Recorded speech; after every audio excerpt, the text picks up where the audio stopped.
नमस्कार साथियों, GS town की यूट्यूब चैनल में आपका बहुत बहुत स्वागत है। आपके किसी भी एग्ज़ाम में जो है वनडे, आपके कोई भी एग्ज़ाम आप वनडे का दे रहे हैं तो उसमें करंट अफेयर का बहुत इंपॉर्टेंट रोल होता है। उसी रोल को बखूबी निभाने के लिए, उसमें आपकी सफलता सुनिश्चित करने के लिए हम करंट अफेयर की सीरीज लेकर आए हैं, जिसमें हम छोटे छोटे पार्ट में सारा कवर करेंगे करंट अफेयर। फिर हम एक मैराथन वीडियो लेके आएंगे जिसमें आपका पूरे मतलब अभी हम नवंबर 2022 का करंट अफेयर देख रहे हैं, उसके बाद दिसंबर का देखेंगे, फिर हम बैक जाएंगे अक्टूबर मतलब 2022 के पूरे साल का करंट अफेयर हम कवर करेंगे। और हर मंथ का एक मैराथन वीडियो भी आएगा और छोटे छोटे सेगमेंट में भी करके हम लेकर के आएंगे, जिससे क्या होगा, करंट अफेयर का इंक्लूसिव तैयारी जो होती है वो आपकी सुनिश्चित हो सके। तो चलिए क्वेश्चन में बढ़ते हैं। व्यक्तिगत निवेशकों को लक्षित करने के लिए कौन सा शहर जो है अपना पहला स्थानीय सरकार बॉन्ड जो है वो जारी किया है? आपको बताना है ये रामपुर है, इंदौर है, लखनऊ है या फिर नोएडा है। तो इसका ऑप्शन बी सही है। इस शहर का नाम है इंदौर। और जो ये स्थानीय सरकार बॉन्ड जो है ये किससे रिलेटेड है? ये एक पर्यावरण से संबंधित बॉन्ड है। और इसके जो ये बॉन्ड जारी करने के पीछे मोटो क्या है, उसका लक्ष्य क्या है? उसका लक्ष्य है सौर ऊर्जा परियोजना को निधि प्रदान करना। यानी सौर ऊर्जा परियोजना जो चल रही होती है, मतलब सौर ऊर्जा के तहत जितनी भी योजनाएं चल रही हैं उसमें फंड की दिक्कत ना हो, उसको सुनिश्चित करने के लिए ये स्थानीय सरकार बॉन्ड को इंदौर शहर ने जारी किया है। किसके लिए जारी किया है? व्यक्तिगत निवेशकों के लिए। ये भी आपको याद रखना होगा। नेक्स्ट क्वेश्चन है, स्टैचू ऑफ प्रॉस्पेरिटी का अनावरण कहाँ किया जा रहा है? स्टैचू ऑफ प्रॉस्पेरिटी का अनावरण किया जा रहा है, आपके ऑप्शन है भोपाल, चंडीगढ़, पटना या फिर बेंगलुरु। तो आपका ऑप्शन सही होगा बेंगलुरु। अब इस क्वेश्चन के बारे में हम फैक्ट देखते हैं। ये स्टैचू ऑफ प्रॉस्पेरिटी का अनावरण किसके किया गया है? किसके द्वारा? प्रधानमंत्री नरेंद्र मोदी द्वारा। और ये मूर्ति जो बनेगी, ये प्रतिमा जो बनेगी वो किस धातु की बनेगी? वो कांस्य की होगी। इसकी हाइट कितनी है? 108 फीट है। और बेंगलुरु के संस्थापक कौन माने जाते हैं? बेंगलुरु के संस्थापक माने जाते हैं नाथ प्रभु केम्पेगौड़ा। किसको कहा जाता है? केम्पेगौड़ा को। और उन्हीं के योगदान को याद रखने के लिए स्टैचू ऑफ प्रॉस्पेरिटी का अनावरण जो है किया जा रहा है। इस स्टैचू ऑफ प्रॉस्पेरिटी जो मूर्ति है या प्रतिमा है, उसकी अवधारणा किसने तैयार की है? उसकी अवधारणा तैयार की है रामवी सुतार ने। इन्होंने ही स्टैचू ऑफ यूनिटी की अवधारणा भी तैयार किया था। तो ये सारे फैक्ट्स आपको याद रखने होंगे, आपके एग्जाम में काफ़ी इंपॉर्टेंट रोल प्ले करने वाला है। नेक्स्ट क्वेश्चन में बढ़ते हैं। नेक्स्ट क्वेश्चन है कच्चे, यहाँ कच्चे होगा, कच्चे इस्पात के उत्पादक के रूप में किस देश ने द्वितीय स्थान प्राप्त किया है? ऑप्शन आपका है सी ए चीन, बी है फ्रांस, जापान या फिर भारत। इसका ऑप्शन नंबर डी सही होगा।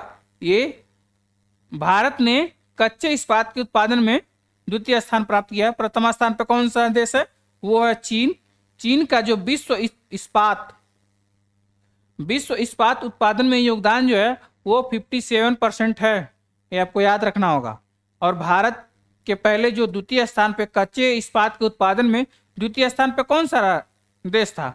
वो था जापान। ये सारे फैक्ट्स एक जगह कलेक्ट किए गए हैं कि आपको पढ़ने में आसानी हो।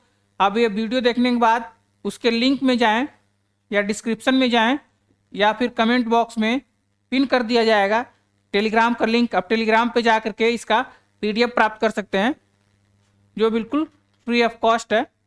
नेक्स्ट क्वेश्चन में बढ़ते हैं। नेक्स्ट क्वेश्चन है संविधान दिवस जो है वो कब मनाया जाता है? आपके ऑप्शन है 29 नवंबर को, या 26 नवंबर, या 20 नवंबर, या फिर 16 नवंबर। तो आपके ऑप्शन में कौन सा सही है? ये ऑप्शन नंबर बी सही है। 26 नवंबर को संविधान दिवस मनाया जाता है। इसके कुछ की पॉइंट्स देखते हैं। की पॉइंट्स हैं 26 नवंबर 1950 को हमारे संविधान को अंगीकृत किया गया था, यानी अपनाया गया था। और ये संविधान दिवस क्यों मनाया जाता है, इसके पीछे मोटो क्या है? संविधान निर्माताओं के योगदान के सम्मान में हम इसको संविधान दिवस के रूप में मनाते हैं। संविधान का जो निर्माण किया गया था उसमें कितना समय लगा था? 2 साल 11 महीना और 18 दिन का समय लगा था। संविधान दिवस मनाने वाली नोडल एजेंसी कौन है? किस एजेंसी के द्वारा संविधान दिवस मनाया जाता है? ये सामाजिक न्याय एवं अधिकारिता मंत्रालय के द्वारा मनाया जाता है। नेक्स्ट क्वेश्चन है आपका, भारत का 53वां टाइगर रिजर्व किस प्रदेश में बना है? यानी 53 नंबर का टाइगर रिजर्व किस प्रदेश में बनाया गया है? वो है आंध्र प्रदेश में, राजस्थान में, तमिलनाडु में या फिर उत्तर प्रदेश में। इसका ऑप्शन कौन सा सही है? ऑप्शन डी ने सही है, उत्तर प्रदेश में। और उत्तर प्रदेश में कहाँ? रानीपुर में। तो 53वें टाइगर रिजर्व का नाम क्या है? रानीपुर टाइगर रिजर्व, जो कहाँ है? यूपी में है। इसकी घोषणाकर्ता किसने की है? किसने घोषित किया है कि जो रानीपुर टाइगर रिजर्व है वो भारत का 53वां टाइगर रिजर्व होगा? वो है केंद्रीय पर्यावरण मंत्री भूपेंद्र यादव जी। और फिर इसके पहले जो है यूपी में 3 टाइगर रिजर्व ऑलरेडी थे। ये यूपी का चौथा टाइगर रिजर्व बना है। 3 टाइगर रिजर्व कौन थे? पहला था दुधवा, फिर पीलीभीत और तीसरा था अमनगढ़। अब चौथा कौन बन गया है? चौथा बन गया रानीपुर टाइगर रिजर्व। इसका एरिया कितना डिसाइड किया गया है रानीपुर टाइगर रिजर्व का? वो है 529.36 किलोमीटर, यानी 529.36 किलोमीटर स्क्वायर। एरिया कभी भी आप सोचते होंगे कि ये किलोमीटर स्क्वायर क्यों लगा है, इसके पीछे ऊपर स्क्वायर क्यों लगा है? एरिया कभी भी स्क्वायर में ही होता है। ये जैसे मान लीजिए कोई स्थान है, इसका एरिया हम निकालेंगे तो एरिया कैसे निकाला जाता है? लंबाई गुणे चौड़ाई, लंबाई गुणे चौड़ाई। लंबाई का मानक क्या होता है? मीटर होता है या किलोमीटर, जो भी आप रख लें, मीटर रख लें, फिर इसमें मीटर, तो मीटर इंटू मीटर क्या होगा? मीटर स्क्वायर होगा। इसीलिए कभी भी एरिया जो है वो किलोमीटर स्क्वायर में लिखा जाता है, मीटर स्क्वायर में लिखा जाता है, सेंटीमीटर स्क्वायर में लिखा जाता है, जिसमें आप लिख सकते हैं उसमें लेकिन स्क्वायर लगा होता है। चलिए नेक्स्ट पे बढ़ते हैं। नेक्स्ट क्वेश्चन है, उत्तर प्रदेश का पहला डाटा सेंटर योटा, ये होगा योटा D1, कहाँ बनाया गया है? आपको गोरखपुर ऑप्शन है, लखनऊ है, वाराणसी है या फिर नोएडा में बनाया गया है। इसका ऑप्शन कौन सा सही है? ऑप्शन आपका डी सही है, नोएडा में बनाया गया है। आपको कुछ की पॉइंट्स देखते हैं। इसका लोकार्पण किसने किया था? मुख्यमंत्री योगी आदित्यनाथ ने किया था। एरिया कितना है? 3 लाख, ये होगा metre square, 3 lakh metre square है। इसकी क्षमता कितनी है? 250 मेगावाट की क्षमता है। और हीरा नंदानी ग्रुप के द्वारा जो है ये उत्तर प्रदेश का पहला डाटा सेंटर बनाया जा रहा है। किसके द्वारा बनाया जा रहा है? हीरा नंदानी ग्रुप द्वारा। ये सारे फैक्ट्स, सारे की पॉइंट्स आपको याद रखने होंगे। नेक्स्ट पे बढ़ते हैं। नेक्स्ट क्वेश्चन है, उत्तराखंड स्थापना दिवस कब मनाया जाता है? इसका ऑप्शन है 9 नवंबर को, 11 नवंबर को, 12 अक्टूबर को या फिर 4 जुलाई को। ऑप्शन नंबर ए सही है, 9 नवंबर को। इसके की पॉइंट्स हैं, ये भारत का 27वां राज्य बना था उत्तराखंड। कभी कभी आपसे पूछ दे कि भारत का 27वां राज्य कौन सा बना था, वो है उत्तराखंड। उत्तर प्रदेश से अलग होकर ये बना था।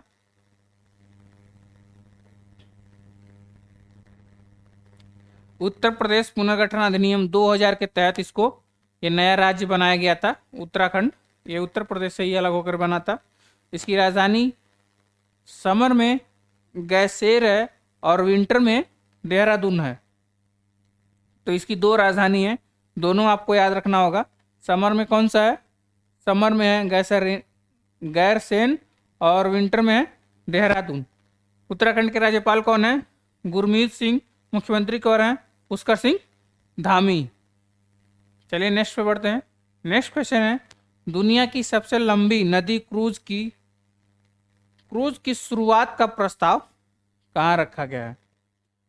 ये भारत में रखा गया है, श्रीलंका में, नेपाल में या फिर पाकिस्तान में। तो ऑप्शन नंबर ए सही है। और ये कहाँ से कहाँ के बीच में रखा गया है? तो यूपी के वाराणसी से लेकर के असम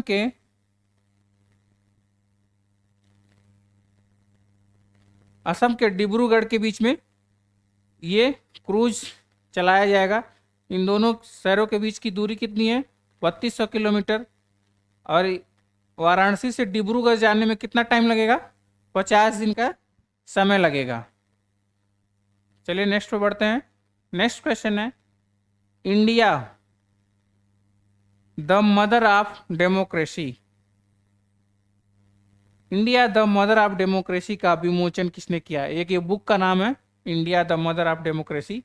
इस बुक को किसने विमोचित किया है? प्रधानमंत्री जी ने,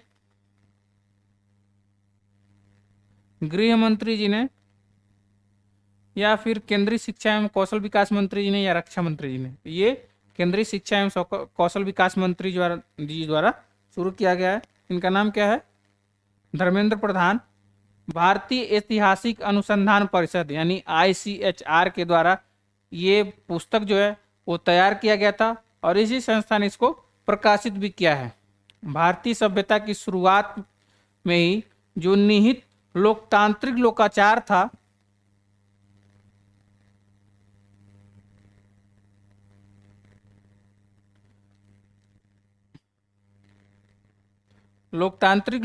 था, उसको दर्शाने के लिए, उसकी महत्ता को दिखाने के लिए इस पुस्तक को प्रकाशित किया गया है।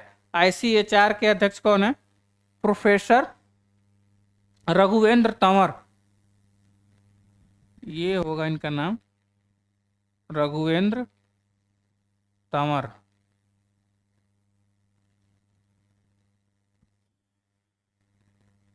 जो हमारे टाइपिस्ट साहब हैं काफ़ी गलती किए हैं, उसके लिए हम बहुत बहुत सॉरी हैं।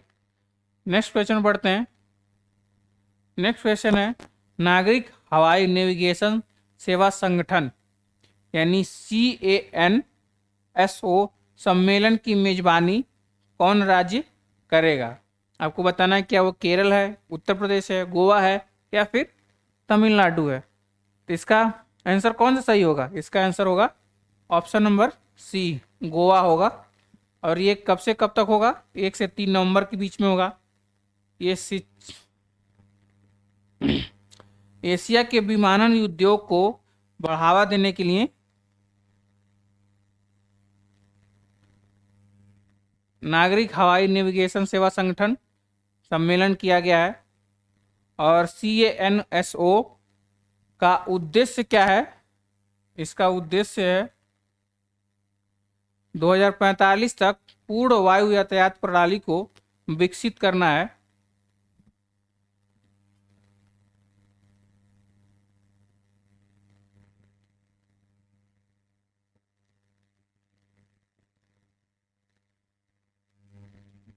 चलिए नेक्स्ट पे बढ़ते हैं। नेक्स्ट क्वेश्चन है, मुख्यमंत्री लखपति दीदी।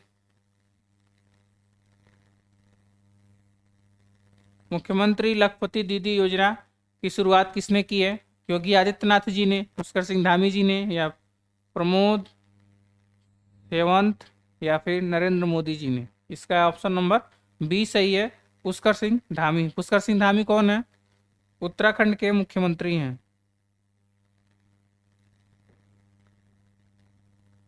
और ये जो मुख्यमंत्री लखपति दीदी योजना जो बनाई गई है वो किसके लिए बनाई गई है? महिला स्वयं सहायता समूहों के लिए बनाई गई है, यानी जो सेल्फ हेल्प ग्रुप होता है उसके लिए ये योजना लाई गई है। इसका लक्ष्य क्या है? इसका लक्ष्य है 2025 तक 1.25 लाख महिलाओं को लखपति बनाना। और लखपति बनाने के लिए क्या किया जाएगा? जो ऋण होता है, तकनीकी मार्गदर्शन, प्रशिक्षण इत्यादि दे करके महिलाओं को स्टेबल किया जाएगा कि वो फाइनेंशियली काफ़ी स्ट्रांग हो, किसी के ऊपर डिपेंडेंट ना हो, और उनको लखपति बनाने का काम किया जाएगा। चलिए नेक्स्ट क्वेश्चन बढ़ते हैं। नेक्स्ट क्वेश्चन है, 10 नवंबर 2022 को किस राज्य सरकार ने बाजरा दिवस के रूप में मनाने को सुनिश्चित किया है कि 10 नवंबर को हम बाजरा दिवस के रूप में सेलिब्रेट करेंगे? तो इसका ऑप्शन कौन सा सही है? A है मध्य प्रदेश, आंध्र प्रदेश, केरल या फिर उड़ीसा? तो ऑप्शन नंबर डी सही है। और बाजरा दिवस मनाने का प्राथमिक उद्देश्य क्या है? इसके पीछे का प्राथमिक उद्देश्य है बाजरा को अत्यधिक पोषण एवं पर्यावरण के अनुकूल खाद्य पदार्थ के रूप में बढ़ावा देना। यानी बाजरा को खाद्य पदार्थ के रूप में बढ़ावा देने के लिए इस मिशन की शुरुआत की गई है। और सरकार का लक्ष्य है जो उड़ीसा के 30 जिलों में बाजरा मिशन की जो बाजरा मिशन स्टार्ट किया गया है उसको उड़ीसा के 30 जिलों में बढ़ावा देना, अच्छे से ये इम्प्लीमेंट हो, यही इसके पीछे लक्ष्य है। तो अब 12 क्वेश्चन का ये सेगमेंट हमारा यहीं ख़त्म होता है।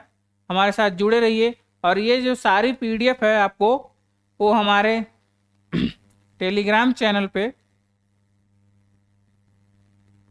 जिसका नाम है GS town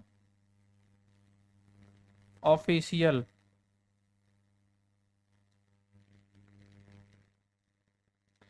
GS town official पे आपको ये सारी चीज़ें मिल जाएंगी, जितने भी हमारे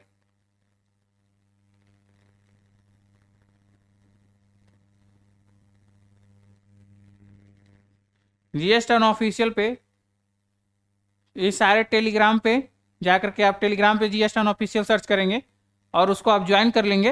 वो ग्रुप है, उसमें ये सारी पीडीएफ आपको फ्री ऑफ कॉस्ट मिलेगी।